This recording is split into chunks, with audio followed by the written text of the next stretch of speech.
और सनम आसना। इसके बाद में आर्यभट्ट और त्रियंगा। बताइए आर्यभट्ट की पैदाइश कब हुई? ठीक है, और कहाँ हुई? पटना। त्रियंगा। अच्छा, त्रियंगा कहाँ है? पटना से 20 किलोमीटर। 20 किलोमीटर छोड़ दिया हुआ है। पटना से 30 किलोमीटर जाने, गैस के बाद छोड़ो। हाँ, 30 किलोमीटर दक्षिण की तरफ।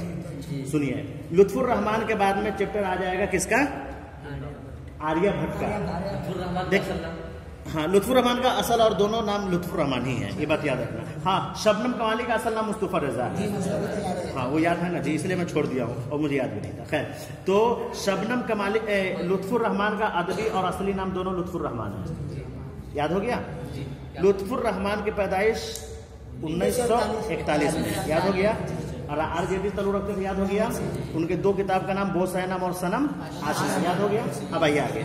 इसके बाद में आपको एक बात याद रखनी है इसमें, लुत्फुर रहमान का इस किताब में उर्दू ड्रामा निगारी और आगा हश्र है। उर्दू ड्रामा निगारी और आगा हश्र कश्मीरी है।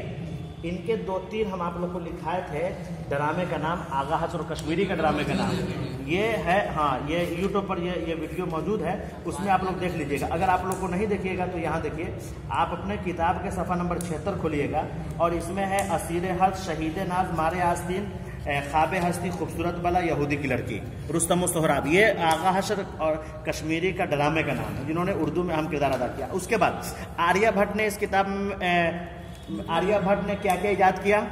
जीरो का इजाद किया। सुनिए, आर्यभट्ट ने क्या? हाँ, नहीं, आर्यभट्ट के ज़माने में बहुत बड़े बड़े साइंसदान थे, सबकी रहनुमाई की, और उसमें से एक साइंसदान है पाइथागोरस। ठीक है, आगे